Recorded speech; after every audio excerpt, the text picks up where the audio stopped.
You're listening to Podketeers. Welcome to episode 398 of Podketeers. In this episode, we talk about the Book of Boba Fett, a new area for magic key holders is coming to DCA, Stella McCartney designs a new outfit for Minnie Mouse, and people are losing it. Disneyland Paris gets a drone show, plus we might be hanging out in the Disney Metaverse sooner than later. We'd love to hear how you feel about some of the topics in this episode. You can join the conversation over on Instagram, Facebook, or Twitter. Just search for Podketeers. But we'd love for you to join us on our Discord server. Joining is super simple. Just head on over to podketeers.com/398. Click on the Discord logo on that page, or you can also check our pinned IG story and join using the invite link provided there. March Mayhem is rapidly approaching, and we've already had some really great ideas come in for this year's matchups. If you have any suggestions about what should compete in this year's tournament, send them on over. We'll take the best ideas and put them up for a vote within the next couple of weeks. A very special thank you goes out to an awesome group of people known as the FGP Squad, our podcast Fairy Godparents, because it's their support via Patreon that help make these episodes of Podketeers possible. As part of the FGP Squad family, you get some additional perks like exclusive discount codes for Podketeers gear, additional content like the Podketeers After Show, and access to our monthly happy hour calls, just to name a few. For more information on how you can become part of the FGP Squad family, we invite you to check out podketeers.com/FGP. And as always, a super special thank you goes out to the FGP Squad for their continued support. It's time to get this episode going. Again, remember that if you have any ideas for March Mayhem, send us a message. It's always a fun time, but before we get there, we need your help to determine what will be competing in this year's tournament. If you're new to the show, thanks for hanging out. We hope that you enjoy your time with us and that you come back for more. And if you've been hanging with us for some time, welcome back. This is episode 398 of Podketeers.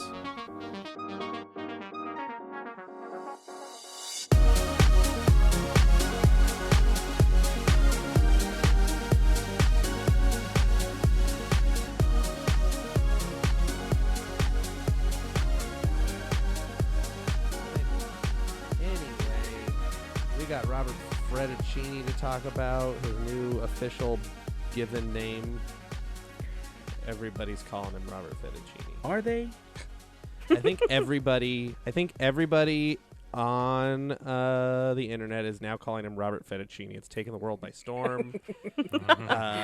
Robert Fettuccini merchandise is soon coming to Hot Topic and Box Lunch and Amazon Treasure Truck and Spencer's Gifts and those carts in the middle of the mall where they sell, like, they clean your shoes. They moved on that faster than Grogu. Yeah, they clean a shoe. You know, Well, you know those carts where man. they clean your shoes, or like there's a drone flying around the mall or whatever. They have them there too. Robert Fettuccini drone, Robert Fettuccini. You heard it here first on Podketeers. But Robert Fettuccini Lamborghini. But before you see it in any of those locations, it'll be available at podketeers.com/gear. That's right. Yeah, That's where you'll be able to get your the first crack at the Robert Fettuccini gear. The official original home of Robert Fettuccini. He has risen. I don't know where that's coming from. It's almost Easter, right? Something like that. Hey, so I have to ask. I mean, look, when the Book of Boba Fett was first announced, I was so psyched about The Mandalorian. I loved the series. They announced the Book of Boba Fett, and I mean, I was happy because even as, you know, I'm a very, what do they call them? Fair weather fans. Like, you're not like crazy about it, but you just kind of, you kind of like it. Mm-hmm. I've definitely become a bigger Star Wars fan in the last few years, but I'm not like I didn't grow up with it or anything, so I'm not like crazy fan. But the Book of Boba Fett was exciting because Boba Fett was one of those characters when I watched the original trilogy that I thought, man, that guy's like pretty unique. Like, he's really mysterious. Like, I would love to see more about that guy. And then we never got more from that guy, right? And so it was kind of disappointing. Mm-hmm.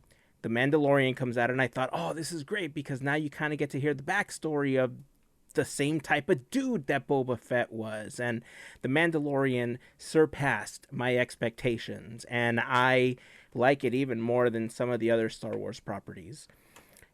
Aside from the fact that, we got the killer opening, that was referenced in Parks and Rec all those years ago, I started watching the first episode, and I don't know if it was because I wasn't in the right mindset to watch it. I was kind of preoccupied with a couple of other things, but I remember getting through half of the episode and I thought to myself, yeah, this just isn't for me.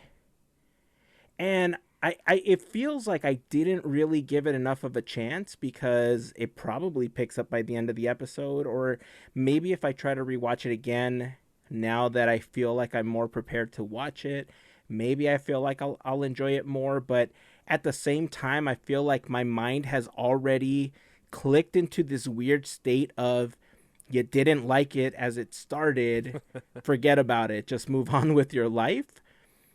But there's so many people raving about it. There's some people saying that it's not great, and I don't know where it stands. All I know is that everybody's saying, watch episode 5! Yeah.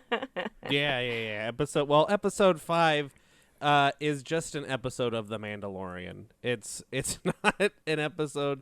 If you haven't watched episode 5, I guess there might be a little bit of spoileries, but shouldn't be too many. But yeah, it's just an episode of The Mandalorian. The first scene, there you go. You see Din Djarin, and then you follow him for the entire episode through the end with no appearance of Boba Fett at all. Interesting. So it's just checking in with our friend Mando for an episode. Yeah. Of 10 episodes? One of them does not have Boba Fett in it at all. Okay, so I should stop laughing, but yeah.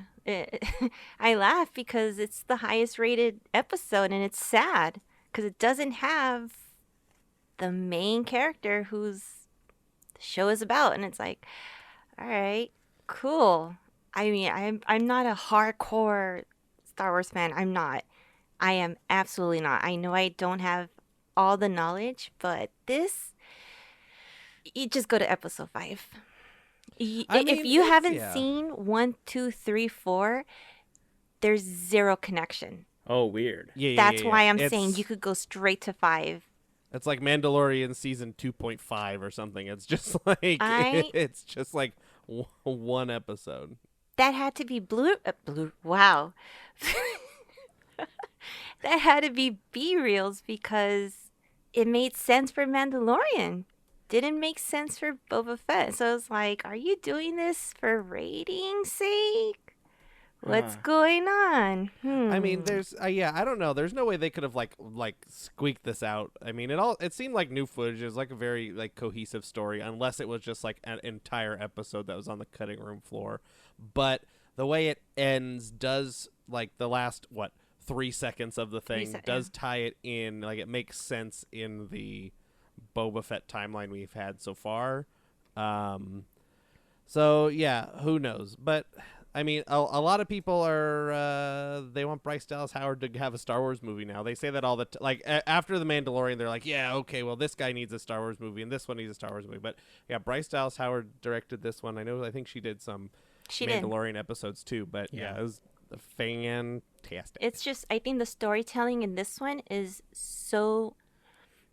it's so much easier and it's so much better in the way that it goes throughout the whole episode. It makes sense and it doesn't drag.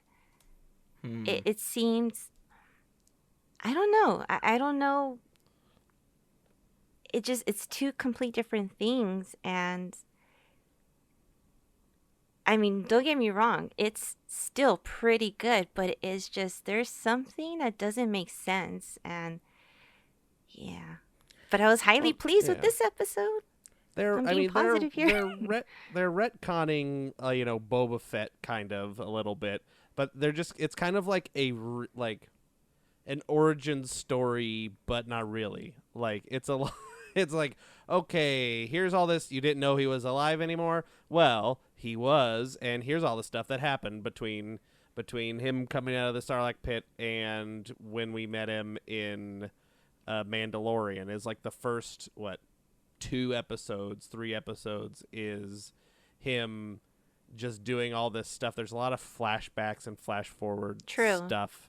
So it's just like a lot of just setup and setup and setup, and there's a lot of like, he's with the Sand People a lot in the first couple of episodes, and it's just a lot of quiet and score and stuff like that. So it's like, I don't know. It's just a lot. I mean, I've enjoyed watching Boba Fett. I would recommend giving it a try. And I think it's worth it, but it is just, I think, a lot of exposition to get to. I'm sure they're building to something. They kind of cover it in episode 4, like what they're kind of. We're assuming the arc is going to this war or whatever. And yeah, so I mean, I would recommend giving it a shot. Just sit down and watch it all in one swelt foop. And I don't know, Larry, you're not much caught up on it either, are you? I'm not, but I'll give feedback as a Star Wars fan for everything. You guys are absolutely on the money. As a fan watching it just as Star Wars, to get to this point, I have yet to watch episode 5. And that's being a Star Wars fan, I stopped because watching it, I agree also with what you guys are saying. I know there's kind of, we've talked about before where I say it's streamable, which a lot of people are, I know Melissa's like, heck no, that's not what I meant. Like, to sit down and get stuck on it, no. But for what I mean is, like, if you're a Star Wars fan, when I talked about the Heyzen when we were excited about it, this is a storytelling, negotiation, playing to that part of Star Wars. As a fan of that, like, if you think about the movies and in past, like when you have the example of the first 3 movies, the negotiations between the Senate and then, Padme, as she's like a leader of her people and they're trying to create peace. I think they're trying to revert back to that when you talk about the Sand People, which I thought was a really cool story on the Tusken Raiders, because they always made them look sadly like native people. They didn't make them look educated, but now you find this whole culture which tied into kind of like that Mandalorian. And to segue a little bit off of that, I think the Mandalorian did so good because they had an open platform to work from when they were making his story. And that's why episode 5 is like bringing people back in, because you got this open platform. But when you go back to Boba Fett, you have to explain, like you mentioned, Andrew, what? He was dead, but that Sarlacc thing that ate him's really alive still? That was trippy as heck. And, like, for reals, Ming, I want to say her name right for sure. Ming-Na Wen, known as Mulan, known as Agents of S.H.I.E.L.D., she is killing it on this show. Like, and it's so cool because she's not, like, necessarily a sidekick, and I think some people might get that view, but it's not. It's Boba Fett needs her because she's like the ultimate assassin. Some of the first scenes, like, I think we've gotten used to such great delivery in like CGI and then stunt work, but they're like jumping over buildings. That's stuff that wasn't in like Star Wars, the original movies. So the action is cut apart, and I'll admit it's more of the building the story. You guys are exactly right. This is a story builder one, so I would watch it if you're interested in trying to learn another chapter of Star Wars that's a previously told character. Go back to this, and if you're like a older Star Wars fan, some of these references will become apparent to you again, and it's like a different thing. I think my favorite in the first scenes, not to give away too much, is when we're talking about the Tusken Raiders and that backstory, how they stopped that speed racer train. That was ultimately great CGI work, and secondly, like the stunt work, like then jumping off to the train, jumping back on, and making that thing looking like it was moving like full speed. That was like high def work back in the early 2000s to get that done. So I think you're absolutely right. The general audience that the Mandalorian caught and bring into this is gonna not love Book of Boba Fett. But if you're looking for like another chapter of Star Wars, kind of like if you liked, let's say, the Falcon and Winter Soldier of Marvel, this is like where you're working with, if you ask me. Yeah, but I guess, yeah, okay. I'm going to do my best to not speak ill of it, because I get what you're saying comparing it to Falcon and Winter Soldier, because when you think of it in the grand scheme of everything, it feels like a B plot, right? with that, it's story building in order to get you into phase 4. However, Falcon and Winter Soldier for me didn't drag, and it's probably because I'm a bigger Marvel fan than I am a Star Wars fan in general. So I've been stuck in this weird spot of I'm trying not to watch any spoilers, or anytime that I see it come up on social media, I try to quickly scroll away because I feel like I owe it to the series to watch it because I was so invested in The Mandalorian. And I guess this episode, if there was no Boba Fett, all you got was Din Djarin and whatever was happening with him. I mean, it's a concurrent storyline, right? Like, look how many Marvel films overlap, and we begin to see that in future episodes, especially now on Disney Plus, right? So it's very possible that we're seeing this overlap happen, and he's like in another part of the planet or something like that while all this is happening.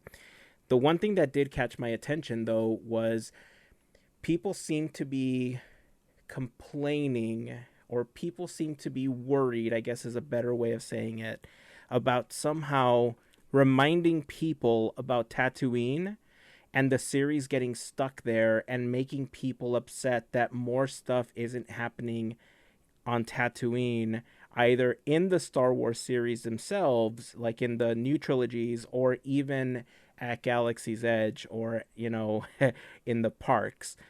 Is that a vibe any of you have gotten watching this, or are people just blowing that part out of proportion? No. I don't have any complaints about that. Nothing. I'm just happy to see what I see. Okay. Like, yeah. Like, yeah, why? Yeah, okay, Tatooine, whoop-de-doo. Like, it's Tatooine. There's how many cool planets in Star Wars? Like, I just saw an image of, like, all of the different Star Wars planets. Like, every one of them is, you know, you got all cool planets. So, like, Tatooine, yes, is like a crucial part of the Star Wars universe, but it's also, like, not... We don't spend a ton of time on Tatooine in the grand scheme of, like, all the films.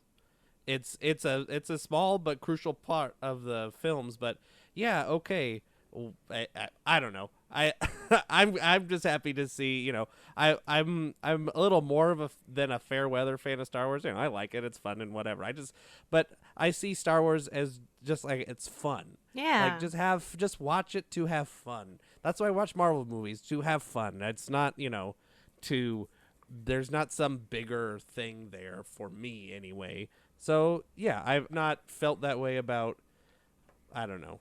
I don't even know where that's coming from, that Tatooine stuff. Okay. People are just nitpicking. I mean, Probably. I get it. I have a lot of opinions on a lot of other things. It's just not this, I guess. So. All right. And my main thing to comment, what you guys talked about, Bryce Dallas Howard, amazing job. I think it's really important if they do this, and I'm going to call this out, and this might not be liked by some Star Wars fans. I'd rather watch this than watch The Force Awakens or the movies that came after A New Hope, because, like, seriously, one director that directed Star Trek, J.J. Abrams, was okay, but he got no feedback from George Lucas, and all these directors have done that. They've gotten feedback from George Lucas when they make these stories, and when they're together, I would love to see a Star Wars movie done like what we're seeing. This was more Robert's idea, I think, or more of his baby to make. But I want, like, The Mandalorian. I want a movie where there's multiple directors making a Star Wars movie with some consultation by George Lucas. Not like he's telling him exactly what to do, but like a consultation by him, by like, yes, you are seeing the image of what Star Wars looks like. Because I feel like that got lost quickly when we went into those newer movies. And you talk about, like, immediate scenes where I was like, okay, here we go. Let's get it rolling. Let's talk backstory. Got you, Rey. Got you, Finn. I wanted that to get rolling faster. So I feel it. That's why I'm like, bring these people on to do a movie. Like, all of them. That Bring would them be on. epic. That's where I want it to end up, is where, like, we do get, like, this huge movie from these, where, like, it all comes together. Because if you're going to ask me sincerely, like, Obi-Wan Kenobi's still the one I'm looking out for. That's the series I'm hoping, because I haven't heard who's, you know, what direction that's going to even go yet. But that character is one, like, seriously is coveted in every Star Wars fan's heart. It's like, it's a main driving theme.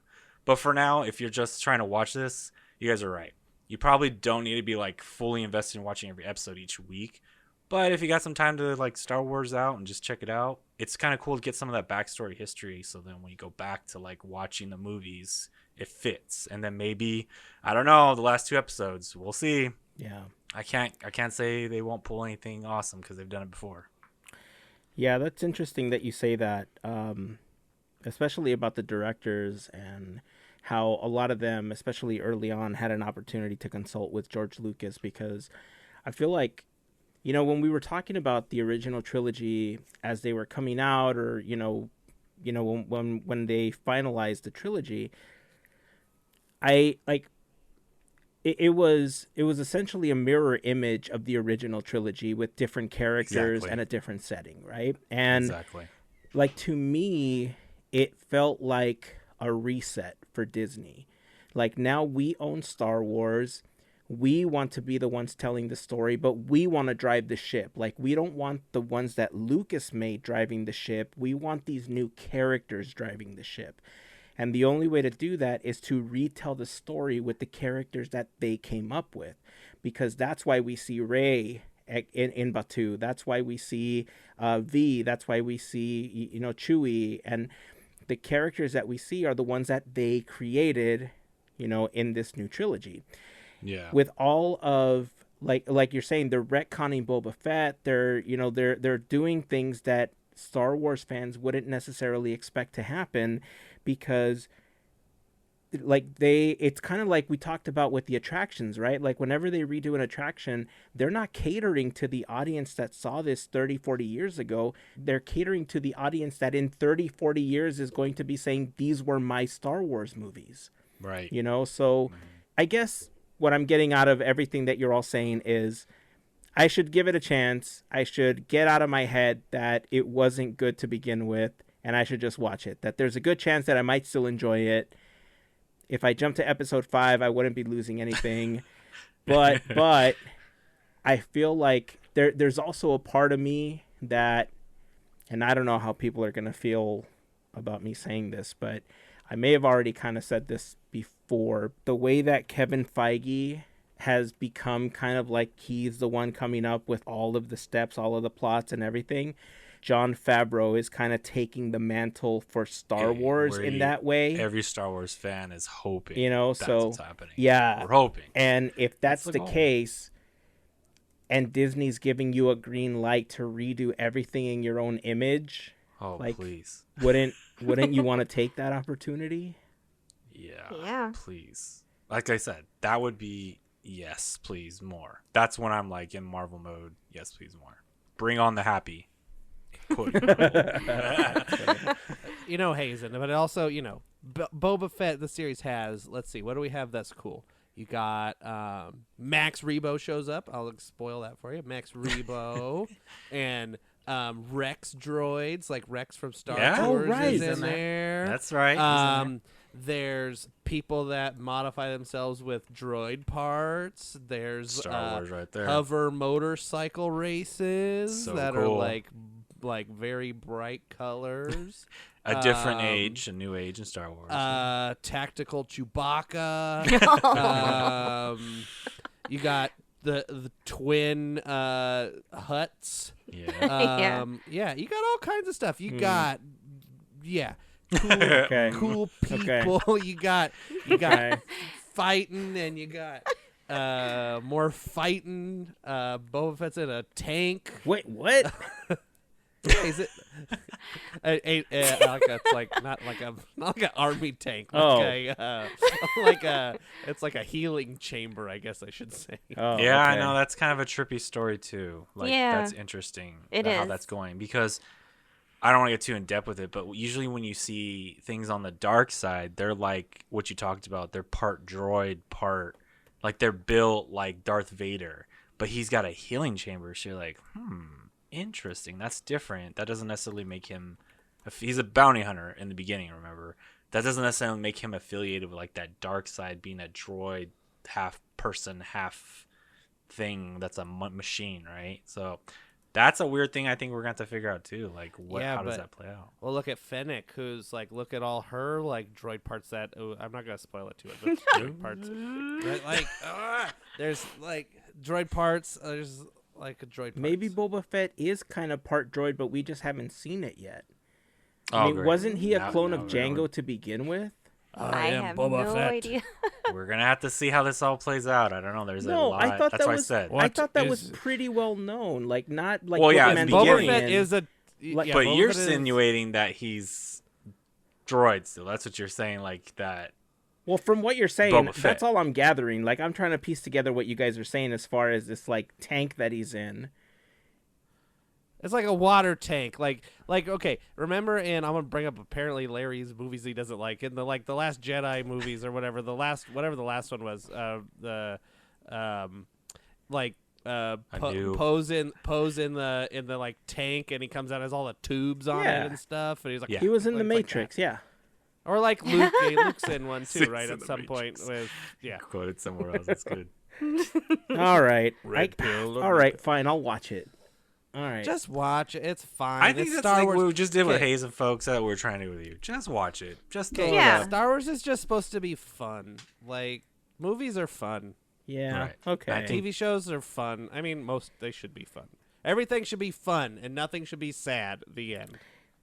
And look, I think now that I've heard all of you talk about it, I think I'm much more willing to give it a shot because I'm telling you, my mind was pretty made up. I have not attempted to only watch it once.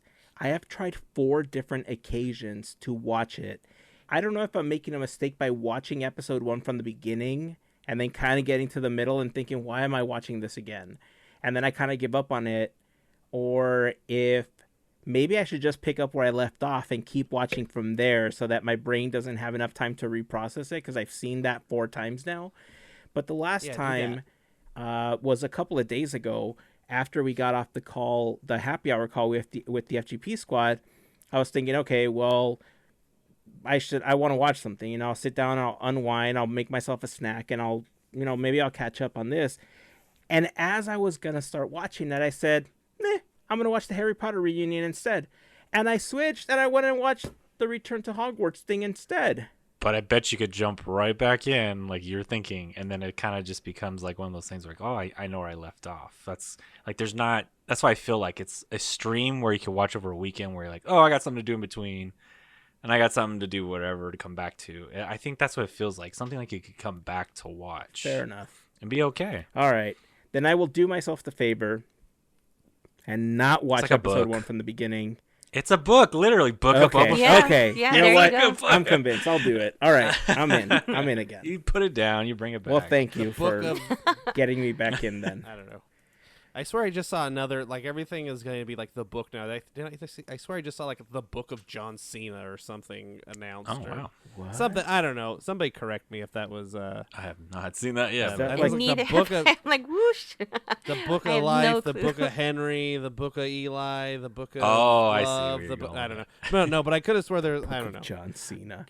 I could have swore it was something like that. He's a different universe, right? He's That totally too. different universe. He's trying to bring peace to another let's universe. see. Nope, I must have made it up because I just googled it. It's not coming up. So maybe it was in a dream. Who knows? I can't see him, so it's fine. Well, I'll give it a shot. I'll try to report back next week to see how I'm feeling about it, and I'll let you know how that goes. I mean, you guys will know via text throughout the week, but I'll update on the podcast as well, so everybody. I else am knows. Boba Fett. You must give me whatever money. He has a cool droid in there too. That's like a British guy, and he's all stuffy. He's like, oh, badoo, badoo, badoo, kind of like C-3PO, but not really. Nice. He's fun. If he doesn't sound I like like the that, I'm droid. going to be disappointed now. Everybody that it's British, he goes, ooh, badoo, badoo, badoo.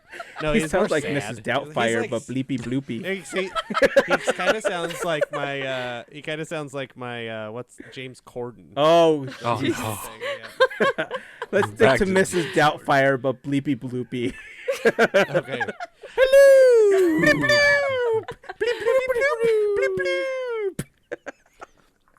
You look like Ma. This is Doubtfire. I guess it's time to Anyway. move on. We have some stuff about the parks that we want to talk about. Parks. Things happening around the world at Disney parks as well. But before we do, we mentioned it just a moment ago. We had a super fun time with members of the FGP Squad on our happy hour call. Yeah, we did. We had taken Yeah. a little bit of a break for the holidays, but man, I missed them. It was, yeah. it's always fun when we have an opportunity to just sit down and play. For the most part, whenever we get together, we play Jackbox games and we just kind of chat and everything. And yeah, this was no exception. It was nice. It was fun. I'm happy that we got an opportunity to catch up with everybody.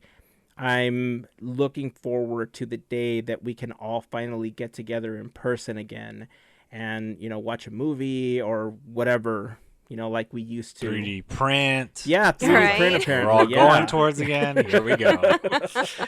Let's do a 3D printing workshop. Oh, wow. I'm not against it.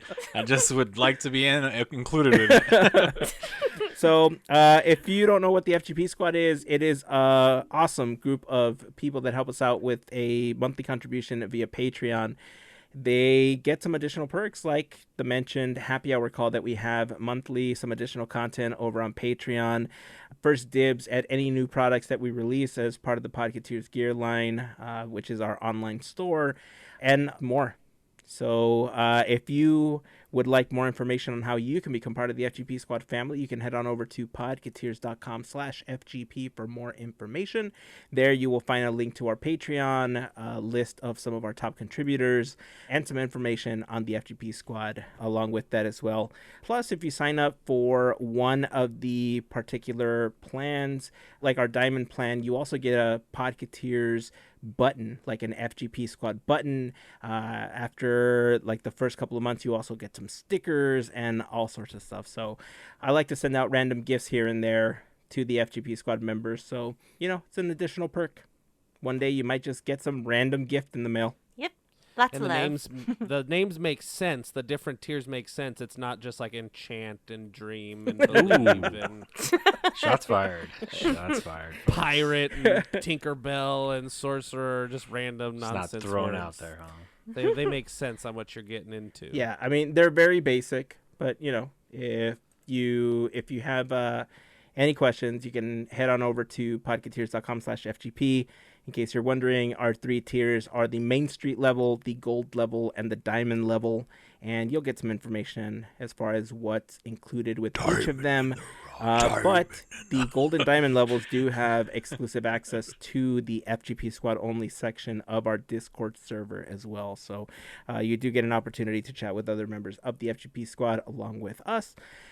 And if you have any questions, feel free to reach out. We'll be happy to answer any questions. And of course, as always, to all of the members of the FGP Squad, we just want to send a huge thank you for your continued support. And we are looking forward to our call in February. February. February. We're going to hop over to DCA for a second and talk a little bit about what's happening there, because there was an article that came out in the Orange County Register about Magic Key holders getting a quote-unquote Club 33 style lounge exclusive for Magic Key holders. There was some concept art that was released. I just wanted your initial thoughts on comparing it to Club 33. It's a cute idea. I'm gonna say that it's a nice idea. It is. The concept art looks really nice, but it's kind of a stretch to say it's like Club 33. Yeah, I was like, oh, is it? It's like insert Thor, meme right here of him saying, is it? I don't think it is. Oh, well, but it is very nice. I will say that. I'm not going to knock it. It looks very kind, and I actually am curious to see it when the day comes. But that was a clickbait kind of thing to call it Club 33. Come on. Yeah.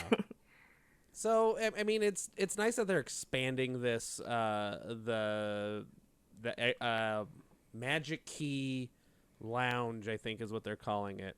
And so they're taking over that. There's a dining room upstairs that they're building into as part of this Magic Key Lounge, because when it was the AP Lounge Terrace, whatever they call it, I mean, is tiny. Yeah. And so it was packed all of the time after people found out about it. So they're expanding it, making more room, which is good. And there is a Club 33 tie, if I'm remembering this correctly, if I read the article right. There's murals being painted in this lounge by the same person that has done murals in Club 33 and 1901. Yeah. So there is some vague tie that, somebody that worked on the other ones will also work on this. So that's somewhat of a tie, but yeah, it's not a Club 33. It's, I guess an exclusive club in that you have to be a magic key holder, and those are harder to come by now and get a reservation. But yeah, it's I don't know. I never took advantage of the pass holder one when it was there, so I don't know if I will remember that it's there next time, whenever it opens again. But like you said, Melissa, I like the idea of it. It's like, at least they're doing something for the, making you feel a little special. True. But yeah, I agree. It's a very clickbait, deceptive title. Like, ooh, what's our Club 33? Oh, this thing that's like, yeah, okay, got it. Yeah. Well, I think for me, I went to it when it was the AP Lounge, and then when it became the Magic Key Terrace, and there wasn't much of a difference. I think a quote that they said from one of the Imagineers was that they never really got it finished, and that's what it felt like every time you were up there. You were like, this is an extension of kind of what's down below, downstairs, the restaurant down there, and I've always had that feeling, but you did feel still that vibe of like, okay, well, at least only APs can go up here, or then magic key holders. And that's where I guess they're rolling on that Club 33 vibe, because of that whole, only that group is allowed to come up here. And hopefully, I'm with you guys, the expansion of it, from what I understand, it's supposed to still have like that Spanish feel with like tiling, terracotta. You'll see stuff like that when it's done, which would be cool still, because that matches that winery vineyard feel that whole themed area has. But how they make it a Club 33 vibe, that will be interesting. I think I don't know if that was a good, like you said, Heyzen, is that a good use of words, or is it just the exclusivity, excuse me if I said that wrong, exclusivity of being able to get in there because you're only AP, or magic key holder. So that, if that's what it is, then cool. Just don't use the word Club 33 necessarily, because we all know, for me, Club 33 originally, before it got renovated, I haven't went after now the new renovation design, but before it was, yeah, it's a coveted spot. It's really what you said, Andrew. There's art in there. There's pieces of things that on the furniture to what you're eating on, like there's parts of history there. So if that gets incorporated up there, that'd be awesome, but we'll have to see. Yeah, it's pretty much where I'm at. Like, it just doesn't feel like it yet. Yeah. Yeah, for any of you wondering, the area that we're talking about, it's right above the wine country Trattoria at California Adventure, which is directly across from the Blue Sky Cellar. This area, by the way, has one of my favorite bathrooms in all of DCA. Like, it was hidden, it was always empty, and it was one of my favorite places to go to just kind of get away from the hustle and bustle of the parks, especially if you had to go. And with this addition, I feel like that's no longer going to be the case, so the hunt is on for a new place. I understand what you're saying about how it felt. I never had an opportunity to go to it when it was just the AP Lounge. But from the photos that I saw shared, it just felt like something that was quickly put together, like the area that was put together in Tomorrowland, just to give APs a place to sit when it was really hot, to charge their phones, whatever they had to do. But there was nothing that shouted exclusivity aside from the fact that you needed an AP in order to get in there. And the Imagineer that you were talking about, Larry, was actually Kim Irvine. She was the one that gave the original interview and said that when they first started the Magic Key program, they had thought a lot about what they were going to do for Magic Key holders. The quote, I think, got blown out of proportion by the first couple of people that ended up reporting on it, because I think her exact quote said something along the lines of, they needed a location to call their own, kind of like Club 33 has their own location. So she was referencing just the general exclusivity of it.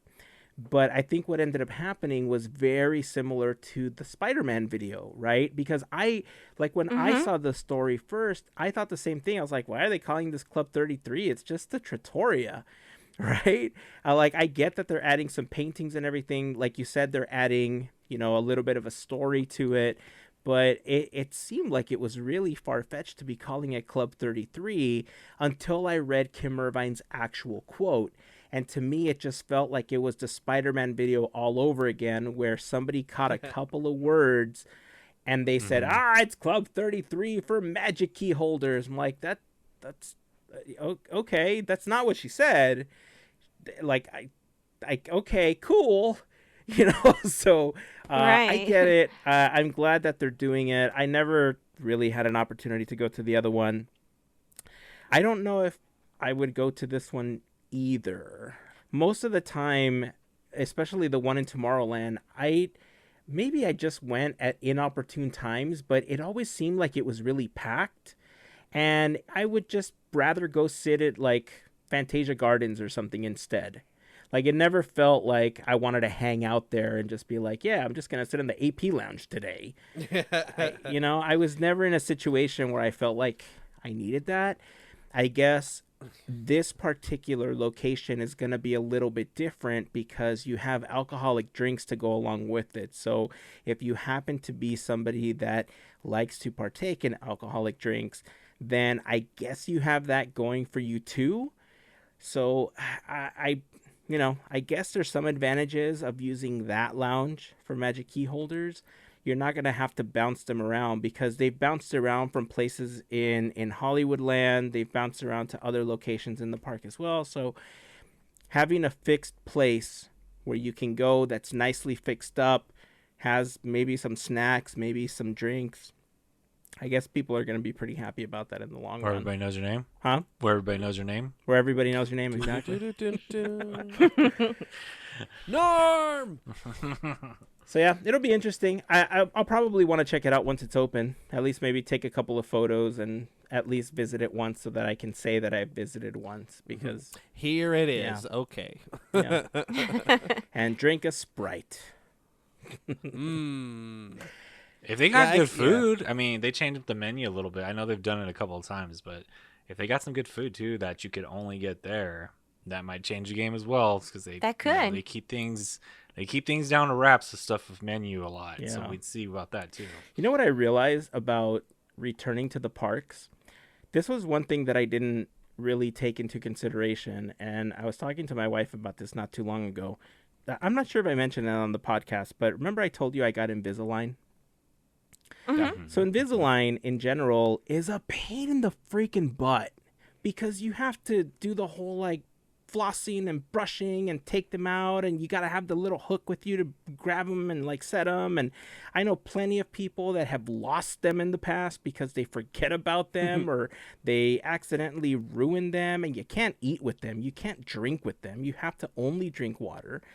So I remember when I first got them, I joked with my dentist. I was like, dude, I didn't know you were going to put me on this impromptu diet. You should have warned me, right? Aww. Like, I snack all day while I'm at work. So one of the hardest things for me has been quitting snacking, which it's a good thing overall. But I'm sure I'm not the first person that's had to deal with it. But having to deal with taking the trays out and washing them out and setting them down. And then when I'm done, I have to floss and brush and do the whole thing. I was like, you know what?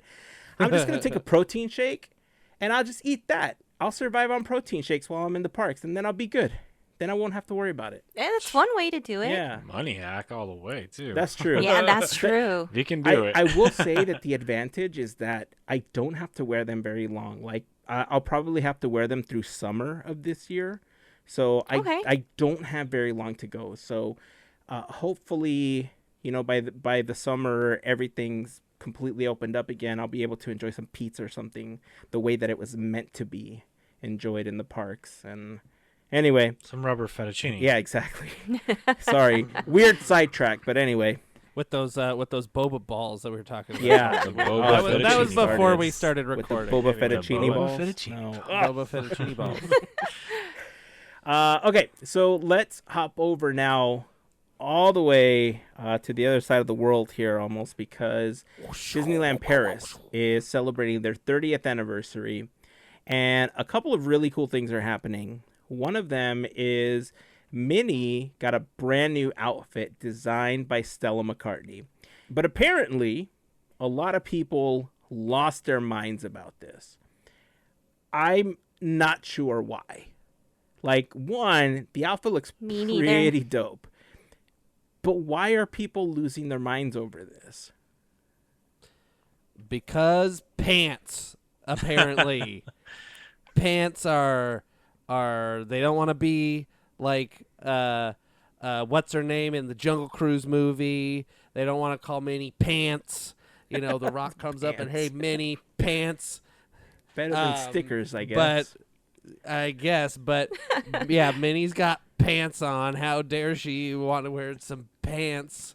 You know, it's probably hard wearing a skirt all the time. France, it gets cold. It snows there at Disneyland Paris. You don't want to wear some pants every once in a while. I know I couldn't take it with the skirt all the time. So, you know what? Let Minnie wear pants. That's what I have to say. You Let just Minnie wear imagine pants. you in a skirt, dude. I'm- you were saying that. I'm thinking that that's probably where all the hair is going to come in to keep me warm, if that was the case. Yeah, but see, I thought the Invisalign talk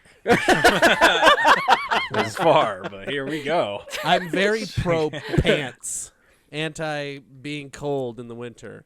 So if you're on the opposite side of that, then I guess we can't be friends.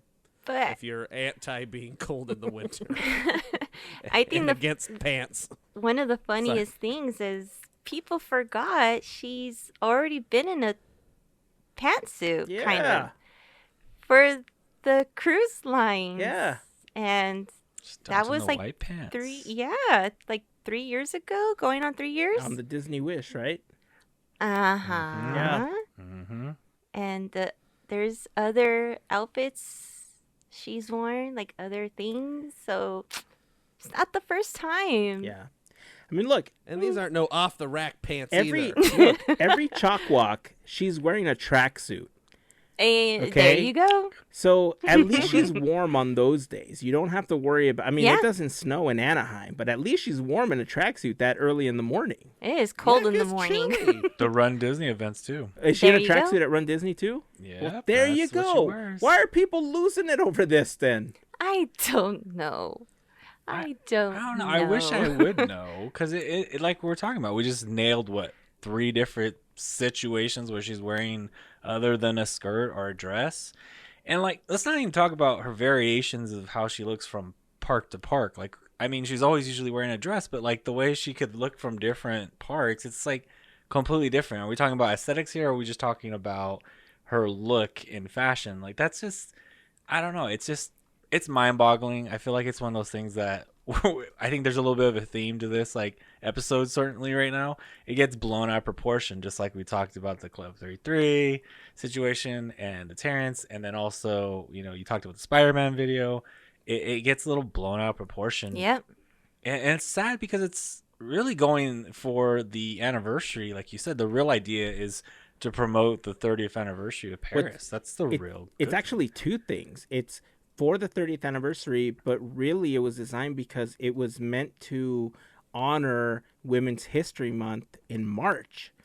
And That's so right. Yeah. as That's right. far as I Absolutely. know, I think she's only wearing it through March, and then she's going back to the 30th anniversary attire that they created for her and Mickey, which looks awesome too, by the way. It's like all like iridescent and like it looks super cool.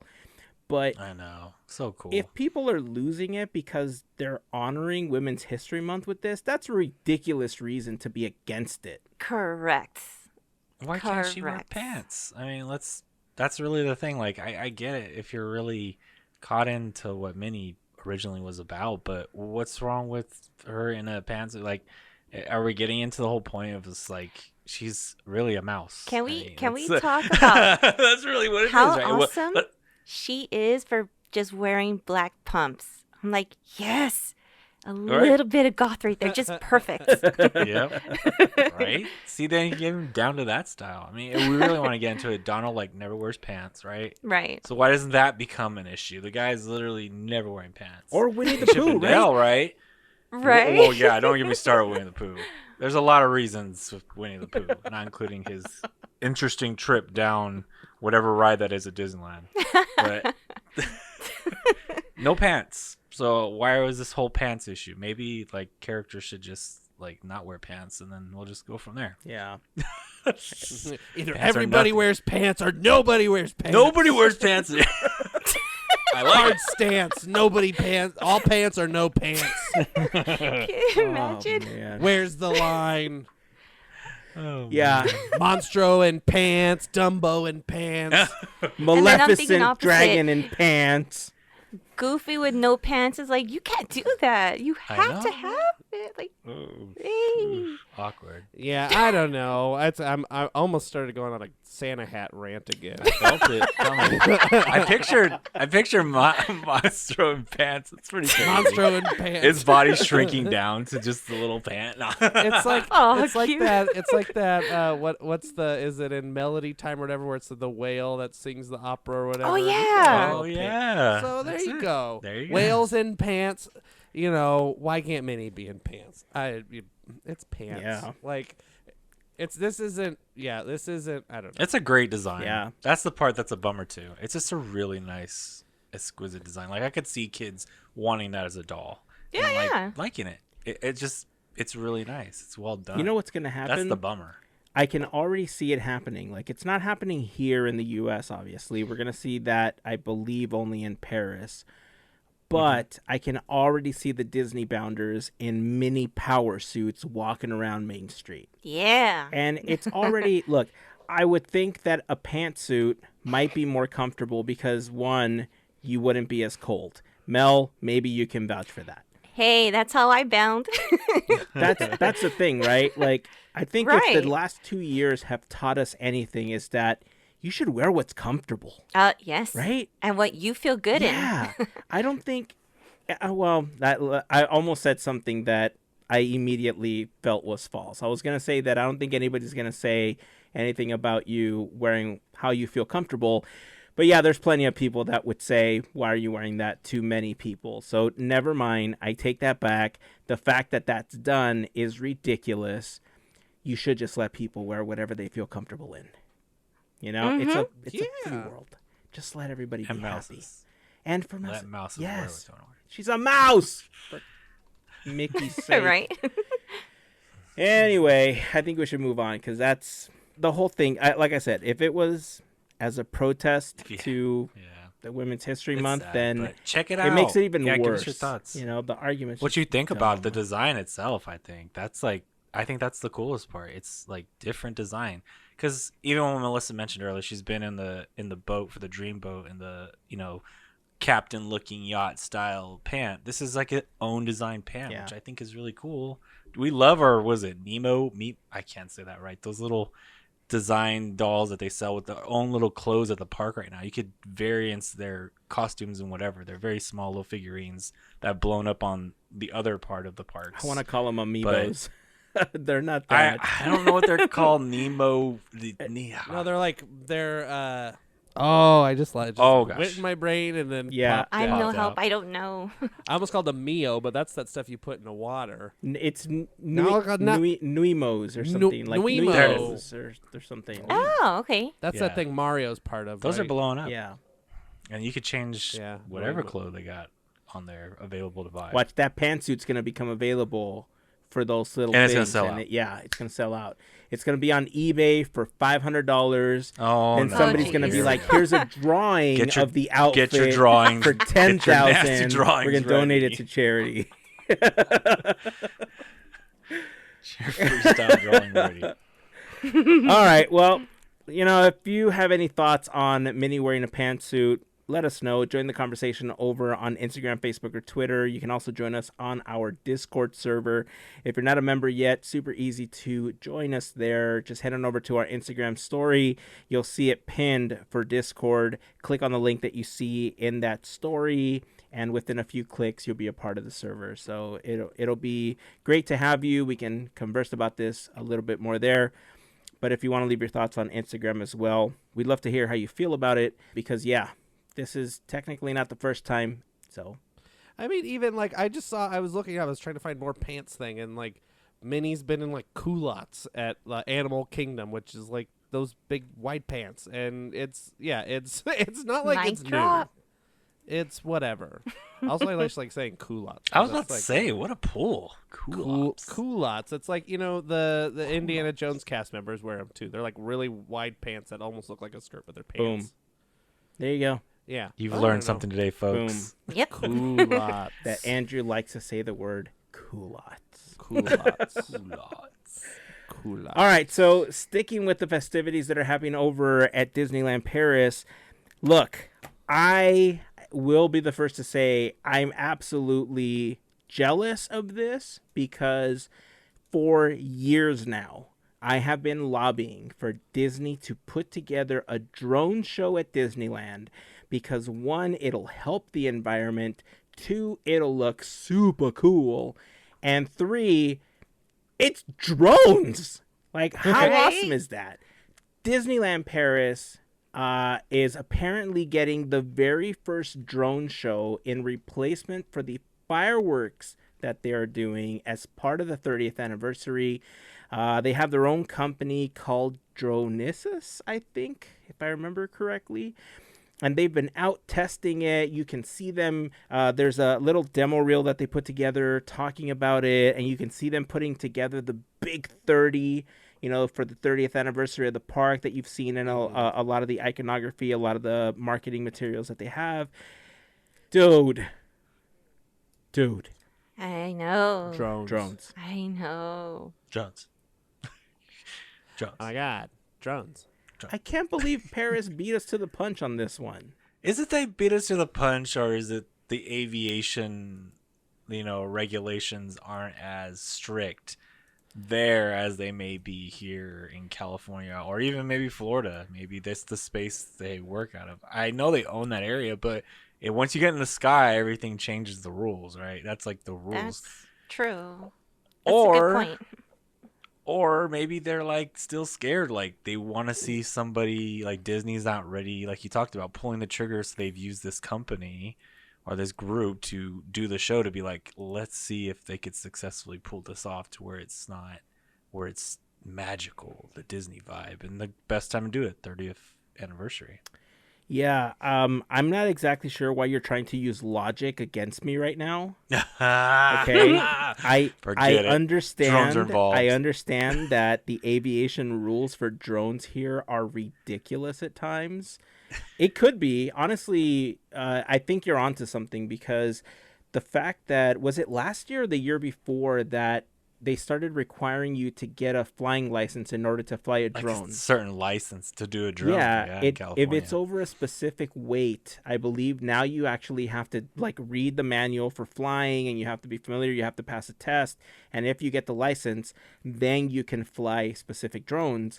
And so, in answer to that, a lot of drone companies started creating drones that, with the battery, with the camera, with everything fully attached to it, it weighs like 0.1 or 2 ounces less than what's regulated so that you don't have to get a license for it. I mean, that's Smart. Cool. It's smart, right? But maybe you're onto something. Maybe it is because of the fact that, you would require different licenses for it. It is something totally new. Maybe here in California, there's so many people with cell phones. There's so many people with things that could interfere that could potentially become a little dangerous when flying the drones. And maybe that's part of what they're finding, that I've never been to Disneyland Paris, so maybe somebody that's been there can help clarify this for us. But maybe Disneyland Paris has a lot larger area where they can confine the control of the drones like inside of a little bubble almost, whereas here, like, you peek over the Matterhorn and you're looking at the 5 freeway, so right there's no hiding it here. Maybe that's what it is, but I think I'm just salty that Paris is getting it before we got any of that stuff here. Okay, let me spin it in a way so it's positive and you won't be so salty. Let's think of it as this.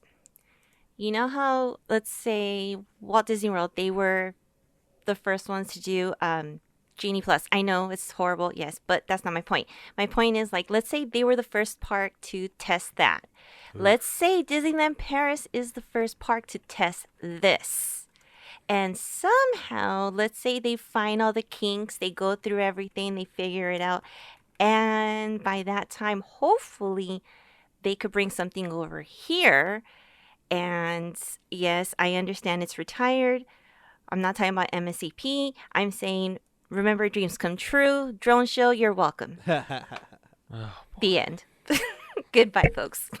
I mean, it's the greatest fireworks Drum show. tears. Remember, dreams Right. come true. We've talked about it, and it's definitively said. Everybody on this podcast, including Heyzen, has said that "Remember, Dreams Come True" is the greatest fireworks. How show It ever is. dare existed, you, so sir? It's fine. We've talked about it How plenty of times. dare you, sir? Remember, Dreams Come True is the greatest fireworks show ever listed. But so I won't let you talk, so you don't get an answer.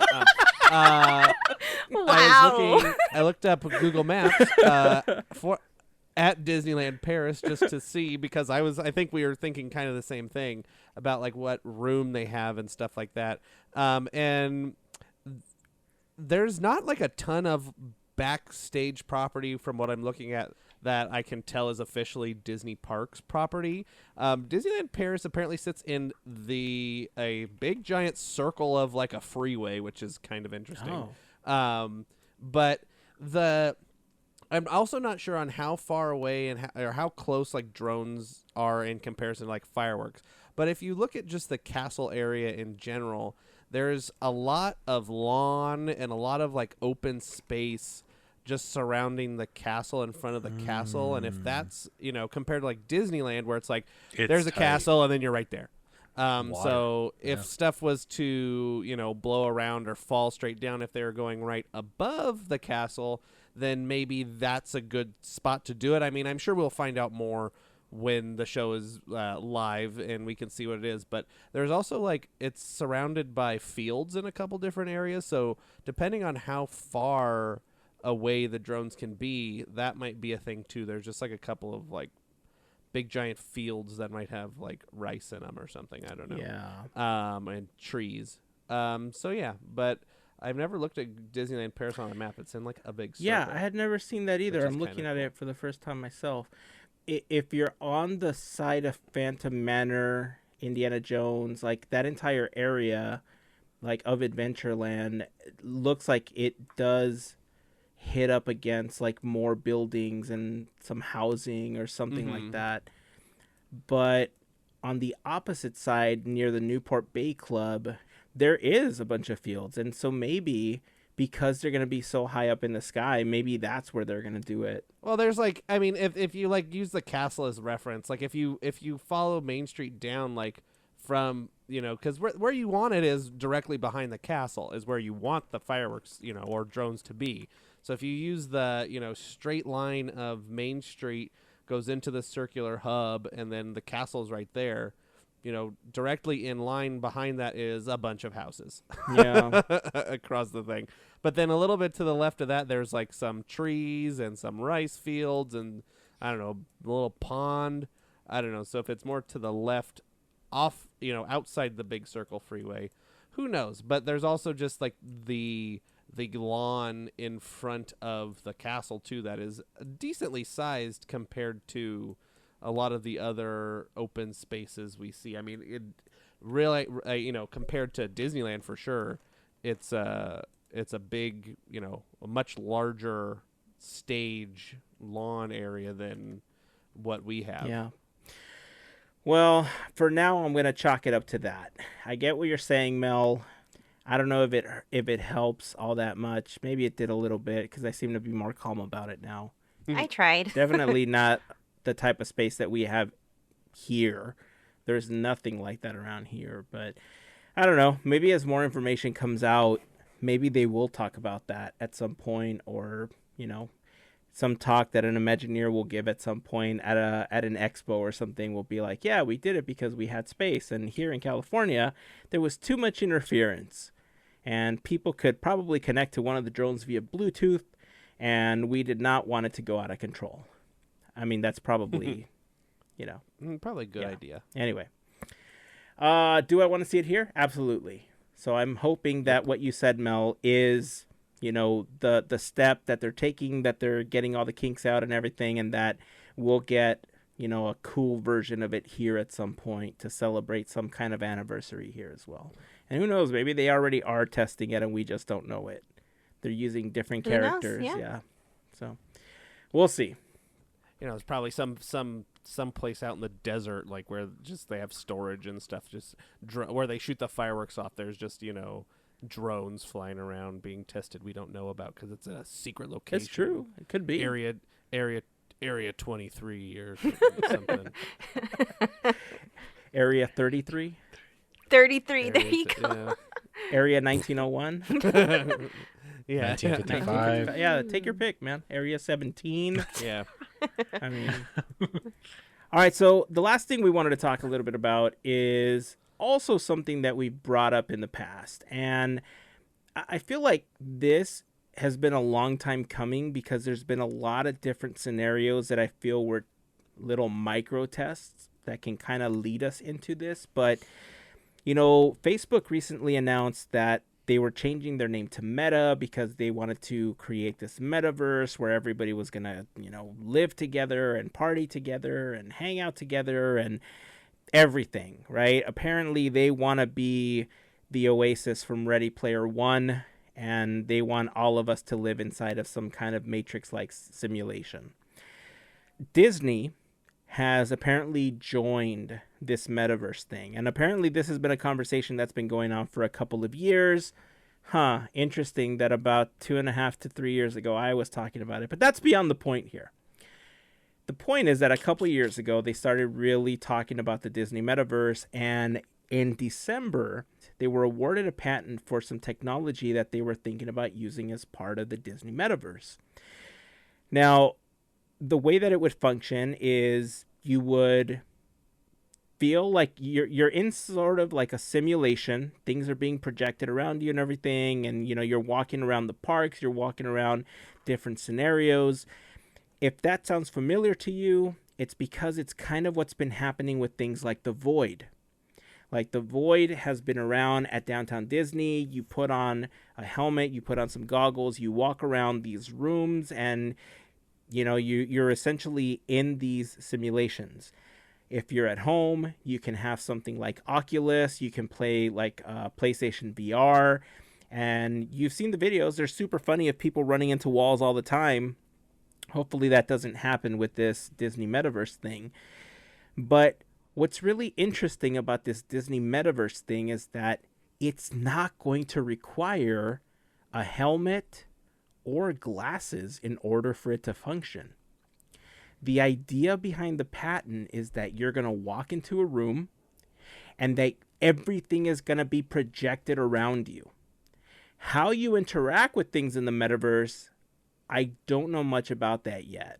Because when you're wearing the VR goggles, at the Void or, with Oculus or something, you have, the opportunity to kind of interact with things in VR.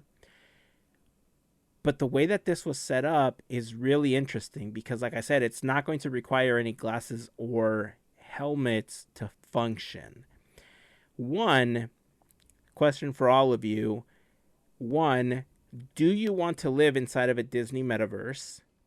Two, I know I'm going to continue to argue what I think some of the best functions for this are going to be, but what do you think some practical uses for this would be, if anything? And three, how do you think you're going to interact with stuff if there's no goggles or no like helmet or anything to help you interact with them the way that they would with Oculus or PlayStation VR? I'm trying to think of like what this would be because I'm fairly new to this. I am. And from what I gather, since you don't need VR goggles or anything, This reminds me, and Jerry's going to be so proud when I say this, and so will Gavin. Star Trek. There's something called a holodeck. Okay. You just walk into a room and it's just a brand new world. And that's what I'm imagining. That's what I'm thinking. Like I said, I don't know much about this. Seems pretty cool. And you've actually talked about what this could do for others. We've actually talked about it. Because I'm going to bring it back to one of our armchair episodes, and you've brought up walking in Walt's footsteps and being able to do that with the VR. That was another thing that I thought of was, didn't you just say this? Didn't you say this a few years ago? I mean, there you go, Podketeers fashion. Say it here, and it happens later. So you're welcome. No, I'm just kidding. But yeah, that's what I thought of is that. I don't know how I would react. I really don't. I don't know if I want to live in a world like that. It's a lot. It's a lot to process and think about how you would react. I don't know. It's a good question though. Yeah. I mean, it would be interesting to see, the having no VR goggles and stuff like that it's obviously built for something, for an attraction, for a certain thing that it's going to do. But it would be cool if they also then jump into the VR game as well and bring some of that content to home, because people aren't going to be able to buy a Disney patented room thingy, whatever it is, and walk have a room in their house dedicated to the metaverse, Disney Metaverse thing. So I'm assuming this is a parks thing. So I'm interested to see what it is, how it works, stuff like that. I was looking at the patent drawings and stuff like that. It's mostly like eye tracking and user tracking. Basically you walk around and it kind of tells and it can shift and all that kind of stuff. But it would be really cool if they started doing things in an official capacity in the VR space we already have. They have a couple little things on there right now, and there's this Tales from Galaxy's Edge, but that game is really hard. It made me sick, but that's neither here nor there. But a lot of people have been asking for ride-throughs, official filmed ride-through videos and stuff like that, where people can have their Disney fix, as you may call it, at home whilst still going to the parks. Maybe you pay a subscription, maybe you do whatever, I don't know, but it would be cool to bring those things home. But also the one thing that I'm thinking that this technology might be used for is that Avengers ride, that the e-ticket for Avengers Campus that they've talked about, because it was talking about jetpacks and flying through a battle and all this stuff and da da da da da, and I think that's probably going to be somewhat of a advantage to that ride, is if they can get this technology to work in time. If that's that doesn't have any date or anything, or really hard announcement on that, but I wonder if this is technology getting used for that attraction in particular. I think just to start off, I don't know, maybe the listeners will be to relate.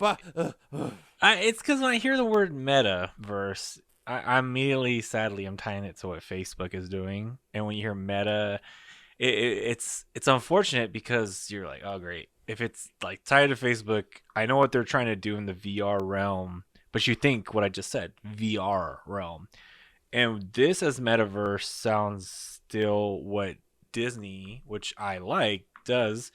Is there still it's not necessarily a screen in front of your eyes, it's more like it's in front of you, of your own eyes. It's still in this dimension that we call reality, not virtual reality, but the imagery that you see, like what Melissa said, that when it comes up around you in this room, you're immersed in Star Trek, which is really cool, because it almost feels like Star Trek is not given the props it's to be like to where we're at in the future. It's like a lot of the things you see on Star Trek, well, I mean, that's pretty much why FaceTime is a thing now. It's because of Star Trek. Like those things you see on there become what we are in the future, which is creepy.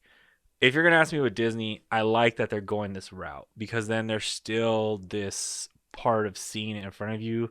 And just like Andrew mentioned, I get motion sickness very easily. So when I wear those VR glasses and I do those games, the worst thing I can remember is maybe one of the first times I ever tried it. I was in Las Vegas and I was not completely fully coherent at that time, and I tried it, and it was probably maybe like the worst but the funniest experience ever. So after that, though, I mean, it's like you the glasses, until they can perfect them not like getting hot, and then you're not getting the full sound too, because you can't get sound really like that. You're only getting vision. They haven't really perfected that without putting like earbuds in your ear, right? So I think where Disney's going with that, when you tell me, and especially the example that you mentioned, that you had mentioned before, that you've been on it, walking in, like changing into like different time periods of like something Walt Disney had, like back when the original park opened, to switching to something to where Andrew mentioned we're like on jetpacks flying through a Marvel war scene or something like that. Like that is crazy to wrap your brain around. Like it's just not. It almost feels like it's unbelievable, like magic, which Disney Imagineers have done in the past.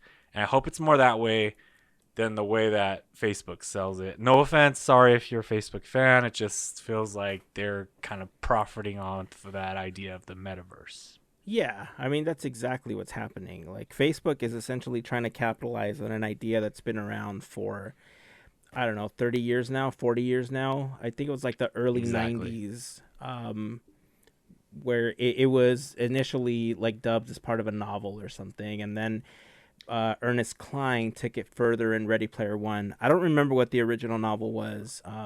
It's called Snow Crash. Snow Crash. Okay, yeah. So on the Wikipedia page. Snow Crash was the first one to mention the metaverse, and then Ready Player One kind of expanded on the idea. And I mean, in a way, we've already kind of experienced micro versions of the metaverse with playing games like The Sims or anything that essentially puts you into a world beyond the world that you're already living in. The difference between what Disney and Facebook and Oculus and all these companies, well, Oculus is owned by Facebook, but all these companies are trying to do is bring you into the world physically now. It's not just kind of this avatar that you're playing around on your phone, your computer, or whatever the case is. They want to physically bring you into this space. Now, Andrew, you brought up a couple of things, and actually both of you brought up a couple of things with the parks. We're already kind of seeing this, right? Because when you think of web slingers, there's already the crazy motion tracking that's happening with how you're shooting the webs and stuff in order to get through it. So the fact that this technology is there, or the fact that we're starting to see some of the technology already in the parks, means that they're testing more and more to just expand on the technology. This seems to be the next phase of what we've already seen at Downtown Disney. We've seen in the parks. I mean, we've already seen it with other attractions like Toy Story Mania and Buzz Lightyear Astro Blasters. You know, it's like all this IR tech, all this like motion tech and everything. It's all contributing to testing for these new products. The use case that I've always said before is that if there's ever people that cannot physically go to the parks, this is a great way to take them and allow them to experience it without the fear of something bad happening to them. Right? If you have people in the hospital that can't leave, you know, the ICU for whatever reason, you know, strap on these VR goggles and give them an opportunity to live out this magical dream as they're working at getting better. Use cases like that, I think, are really, really important to continue to explore, and I think would possibly be the best way to introduce it, you know, to a mass market. In the parks, they might have something where you don't need the goggles, where you don't need the helmet. But Andrew, you said something really interesting that it got my brain thinking, like, what if there was a subscription? What if they tack this on to like Disney Plus? And they said, all right, well, if you're a Disney Plus member, you pay an additional $6-7 a month.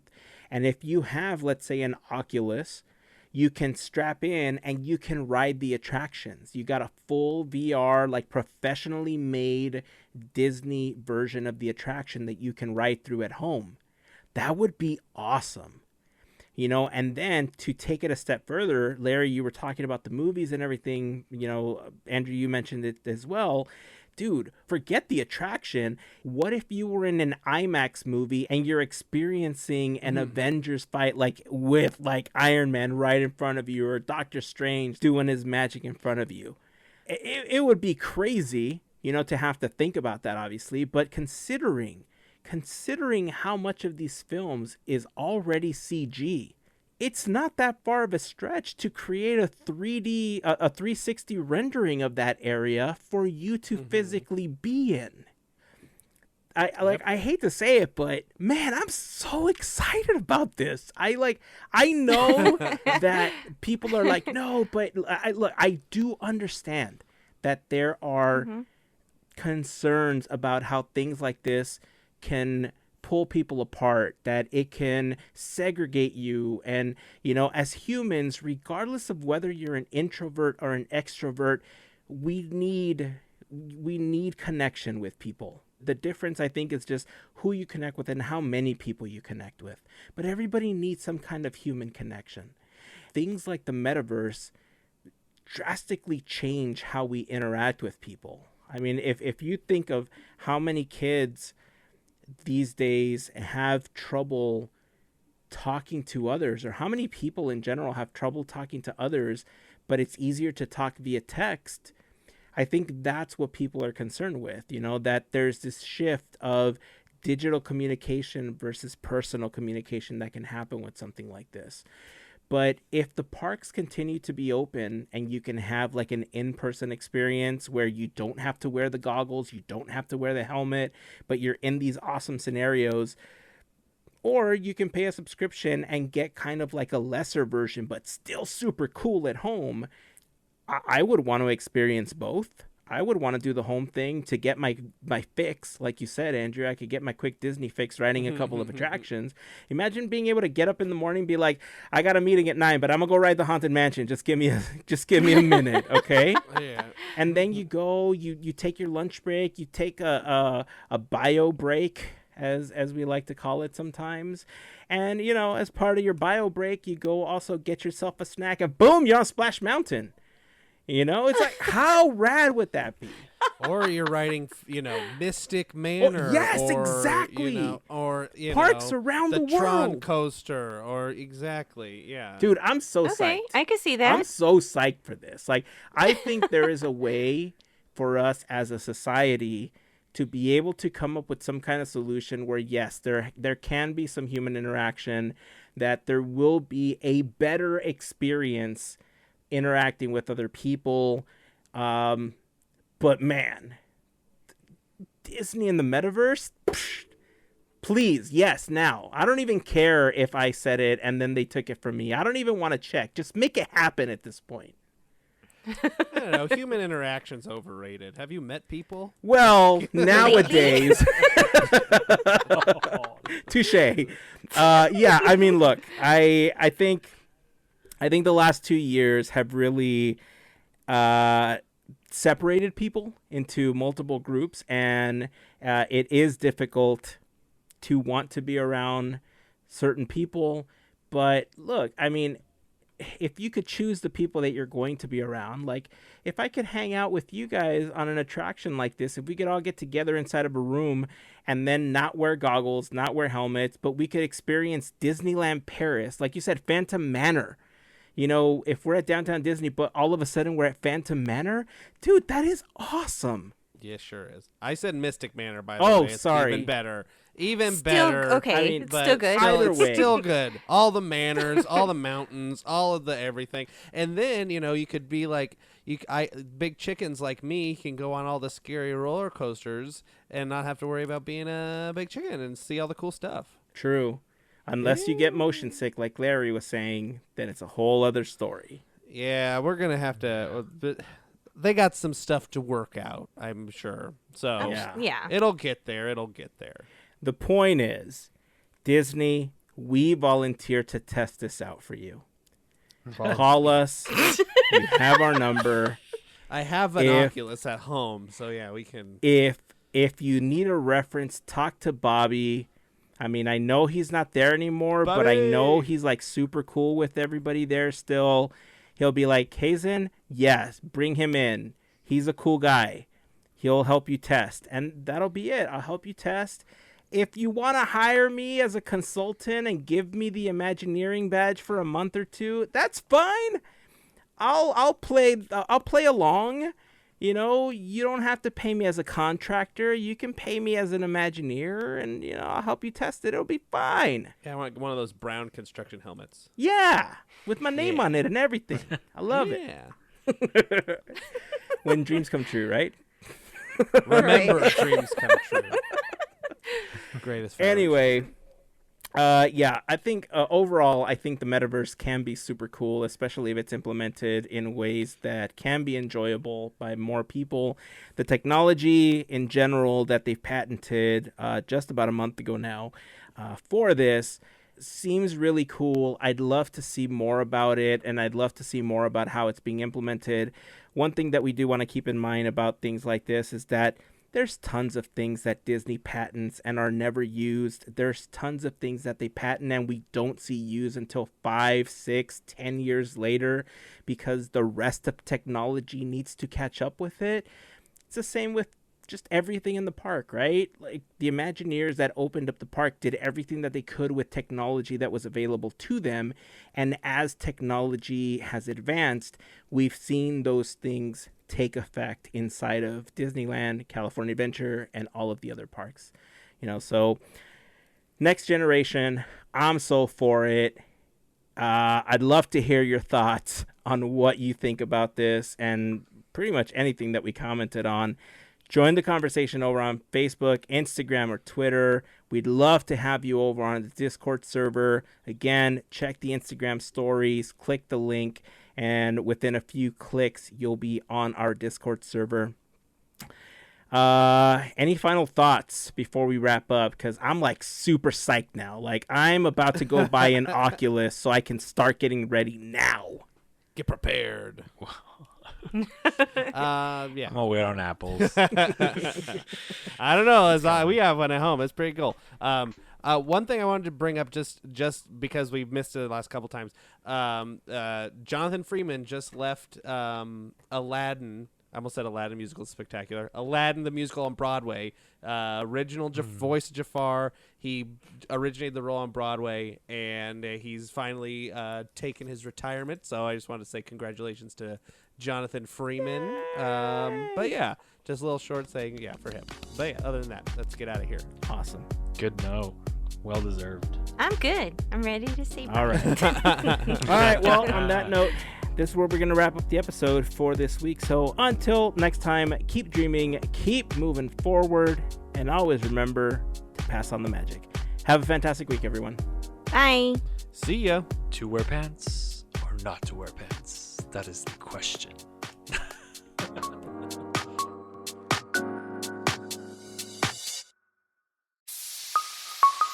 Part of the Podketeers Network.